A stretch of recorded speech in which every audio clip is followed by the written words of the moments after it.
Setelah tadi mendengar penjelasan salah satu kader Demokrat yang dipecat, yakni Joni Allen Marbun, kini kita akan mendengar jawaban dari pengurus DPP Partai Demokrat.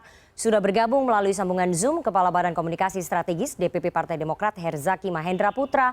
Selamat sore, Mas Zaki. Ya, selamat sore Mbak Rifana. Oke, Mas Zaki, langsung saja tadi kita sudah berbincang dengan Bang Joni Allen Marbun. Kemudian Bang Joni akan menyiapkan gugatan hukum begitu kepada DPP Partai Demokrat atas status pemecatannya. Tapi saya mau tanya dulu kepada DPP Demokrat, apakah kemudian proses pemecatan 7 orang kader ini sudah melalui mekanisme Dewan Kehormatan dan juga proses peradilan yang jelas begitu, Mas Zaki? Ya, jadi begini Mbak, sangat jelas sekali ya. Kalau kita Mbak ketahui dari 1 Februari konferensi pers dan kemudian pemecatan itu baru ada di tanggal 26 Februari. Kami ini sangat taat sekali Mbak dengan proses juga, prosedur yang ada. Jadi kita sudah lewati semua proses, mekanisme berdasarkan ADART maupun juga berdasarkan kode etik maupun pedoman pelaksanaan kode etik Mbak gitu ya. Itu sudah tahapannya. Kalau mungkin ada pertanyaan nih, kalau pertanyaan kok mereka tidak pernah dipanggil gitu. Ya soalnya apa? Kenapa tidak dipanggil? Soalnya perbuatan tingkah laku buruk mereka ini sudah merupakan fakta yang terang benderang Mbak, dan karenanya tidak perlu lagi dipanggil untuk ditanyakan lagi kepada mereka gitu. Dan ini dapat diselidiki secara khusus berdasarkan ada pasalnya nih Mbak di kode etik kami gitu ya, dari pedoman pelaksanaan kode etik gitu sih Mbak. Hanya jadi sehingga kami agak bingung kalau misalnya ada tadi mantan-mantan kader kami yang kayaknya sudah sangat senior sekali di kami di Partai Demokrat dulunya, tetapi alur seperti ini aja masih kurang paham gitu. Oke, Mas Zaki, jadi kalaupun semua bukti-bukti sudah terang benderang, jadi tidak perlu dipanggil untuk diklarifikasi di dalam Dewan Kehormatan Partai begitu ya? Jadi langsung divonis bersalah dan dipecat begitu? Bolak-balik Dewan Kehormatan di partai itu sudah bolak-balik berproses ya. Kemudian kalau misalnya Bang Joni Allen itu sendiri sudah pernah juga minta ketemu dengan Pak SBY dengan perantaraan Bang Benny Kaharman. Sudah bertemu dengan Pak SBY, sudah diingatkan juga oleh Bapak SBY ya kan. Tapi tetap di situ beliau tetap bersikeras bahwa bagaimanapun harga mati ini adalah Muldoko harus jadi ketua umum. Ini versinya beliau disampaikan. Dan KLB harus terjadi gitu. Ya, sangat disayangkan gitu. Oke, Mas Zaki, kenapa sampai harus Pak SBY yang turun tangan mencetuskan pemecatan, menengahi, memanggil kader? Kenapa tidak Mas AHY saja sebagai ketua umum yang tampil untuk menyelesaikan? Bukan. Proses ini semua dilakukan oleh di bawah pimpinannya Mas AHY gitu loh. Maksud kami, karena Jam ini kan dianggap kader yang cukup senior lah, karena dia kan anggota Majelis Tinggi Mbak. SBY ini kan ketua Majelis Tinggi. Jadi waktu itu Jam itu yang mengkontak Bang Benny Kaharman minta tolong saya ketemulah dengan Pak SBY, saya pengen jelasin ini. Loh ini kan namanya kan hubungan silaturahmi informal gitu bagi kami gitu. Tidak dihitung sebagai yang formal. Mungkin karena dia kader senior, kader lama, ya Pak SBY kan orangnya sangat baik Mbak, sangat terbuka, memberi ruang, bahkan kader-kader yang buat masalah aja sama beliau masih coba diomongin gitu. Masih coba dibina gitu loh. Beliau tuh orang yang sangat percaya. Setiap orang itu punya hati yang baik, yang mungkin bisa insaf. Tapi ya mohon maaf untuk kasus kali ini, ya tadilah yang kita sudah didalami di Dewan Kehormatan, data dan faktanya sudah sangat jelas. Sehingga akhirnya diputuskan. Dewan Kehormatan itu membuat keputusan, memberikan rekomendasi untuk melakukan pemberhentian tetap, Mbak. Pemberhentian tetap dengan tidak hormat. Kepada 7 orang, ada 6 para pelaku GPKPD yang bekerja sama dengan oknum kekuasaan ya untuk mengambil alih Partai Demokrat secara paksa, dan ada 1 yang pelanggaran etik. Gitu. Nah dari rekomendasi Dewan Kehormatan ini, ya kan, kemudian dipelajari oleh ketum kami gitu Mbak ya. Nah luar itu juga ketum kami ini mempertimbangkan begini Mbak. Sejak 2-3 minggu terakhir banyak sekali desakan dari kader kami baik di pusat, di provinsi maupun kemudian di kabupaten kota itu yang minta agar semua yang terlibat dalam GPKPD itu untuk dipecat. Karena mereka bilang kita tidak bisa tolerir dan mereka tidak mau satu rumah bersama para pengkhianat partai. Ini kan desakan yang luar biasa dari para pemilik suara. Yang nggak terima mereka dipermainkan nih Mbak gitu loh. Yang nggak terima mereka dibawa-bawa padahal mereka sama sekali tidak mendukung KLB gitu. Oke Mas Zaki, apakah dengan memecat 7 kader ini kemudian mampu meredam gerakan pengambil alihan kekuasaan atau GPK?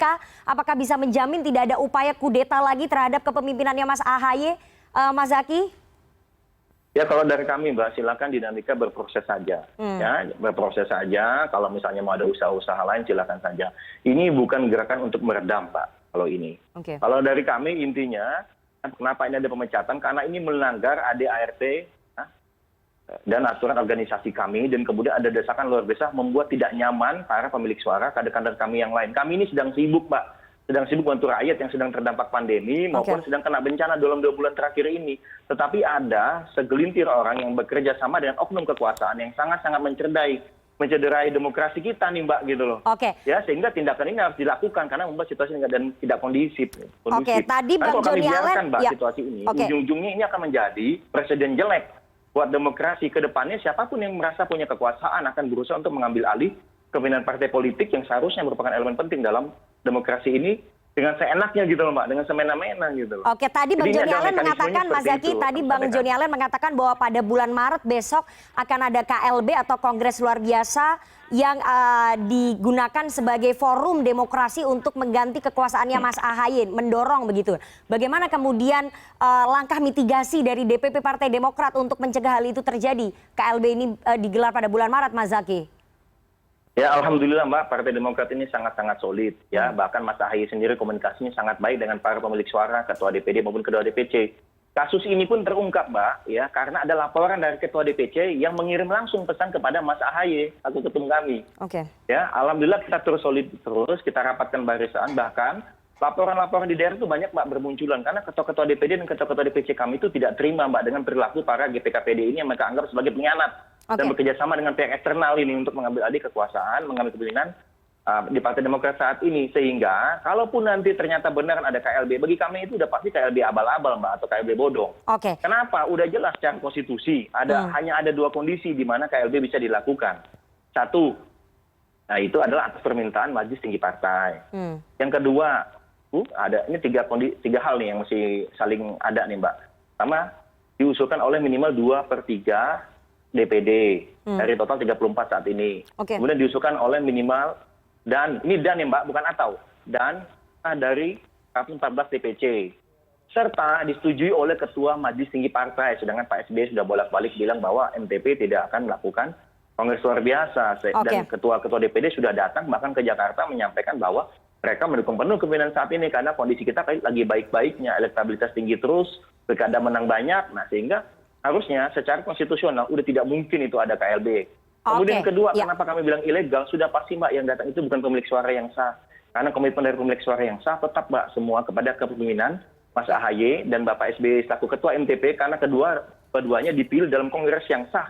Ya, kongres kelima di Jakarta tahun lalu, tahun 2020 gitu. Jadi kalau menurut kami, kalau mereka buat KLB mungkin tadi KLB abal-abal, KLB bodong, atau mungkin keblinger luar biasa mungkin gitu loh Mbak. Ya. Kita nggak tahu siapa pesertanya itu. Ya, kita tunggu saja kalau gitu. Ya, jangan-jangan mungkin ada hanya anggota kami ya, kader kami kebetulan di daerah mana, kemudian ditelepon, ayo Anda ikut berangkat ke kota ini, kita ongkosin, yuk gitu. Tapi Anda mewakili daerah ini ya gitu. Ini sudah ada Mbak, bahkan sudah ada laporan dari kader kami, ada pola yang seperti ini. Kan lucu, ini KLB apa ini kalau gitu. Mas Zaky, sayang sekali waktu kita tidak banyak begitu, jadi saya harus potong. Tidak ada yang tidak mungkin dalam politik, tapi tadi Anda meyakini bahwa tidak mungkin ada KLB begitu ya pada bulan Maret mendatang, tapi sekali lagi tidak ada yang tidak mungkin dalam politik. Kita lihat nanti bagaimana perkembangannya situasi politik di Partai Demokrat. Nantinya kita akan lihat bersama. Terima kasih sekali Mas Herzaki Mahendra Putra, Kepala Badan Komunikasi Strategis DPP Partai Demokrat, atas waktunya kepada CNN Indonesia Newsroom sore hari ini. Terima kasih Mbak Irfana.